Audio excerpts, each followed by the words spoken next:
ঘাড়ে যদি ব্যথা থাকে তাহলে এই পজিশনে দাঁড়িয়ে ঠিক এইভাবে এভাবে ধরে রাখবেন, দুই পায়ের উপরে ভর দিয়ে। 1 2 3 4 5 6 7 8 9 10 11 12 13 14 15 16 17 18 19 20 21 22 23 24 25 26 27 28 29 30। এরপরে যদি হাত ঝিনঝিন করে, ওই ক্ষেত্রে অনেকের হাত ঝিনঝিন করে, সকালবেলা ঘুম থেকে ওঠার পরে হাত ঝিনঝিন করে, সেই জন্যে এই ব্যায়ামটি করতে হবে।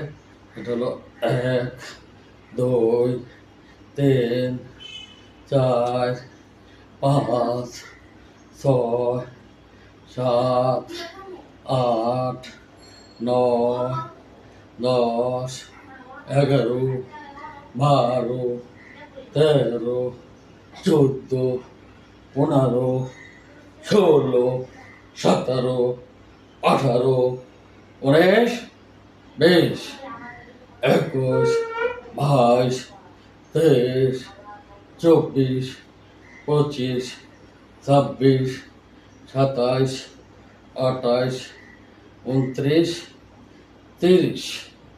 এই পজিশনে এইভাবে ছেড়ে দেব। এবার শেষ ব্যায়ামটি দেখাচ্ছি, সেটা হচ্ছে দুটি হাত মাথার উপরে রেখে ঠিক এই পজিশন দিয়ে পুরো শরীরে রক্ত সঞ্চালন হবে। 1 2 3 4 5 6 7 8 9 10 11 12 13 14 15 16 17 18 19 20 21 22 23 24 25 26 27 28 29 30। ব্যায়ামটি করে নিলাম। ব্যায়ামটি করার পরে এরপরে যে ব্যায়ামটি করতে যাব সেটাও একটু রিল্যাক্স থাকবো। এবারে হাতটা মাথায় নিয়ে ঠিক এবার সরে, ঘাড়টা যদি ব্যথা ও পিছের দিক কোনো হয়েছে, পিছেরটা করছি এবং সামনের দিকে ব্যথা দূর করার জন্য 1 2 3 4 5 6 7 8 9 10।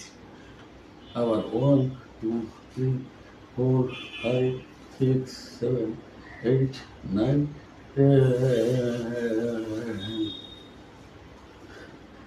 সকালবেলায় কয়টা ব্যায়াম করলে আপনার অবশ্যই শরীরের স্টেমিনা ফিরে পাবেন।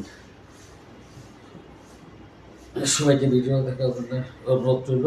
সবাই ভালো থাকবেন। সবাই সুস্বাস্থ্য কামনা করে এখানে বিদায় নিচ্ছি। আসসালামু আলাইকুম রহমতুল্লাহ বারাকাতুহু।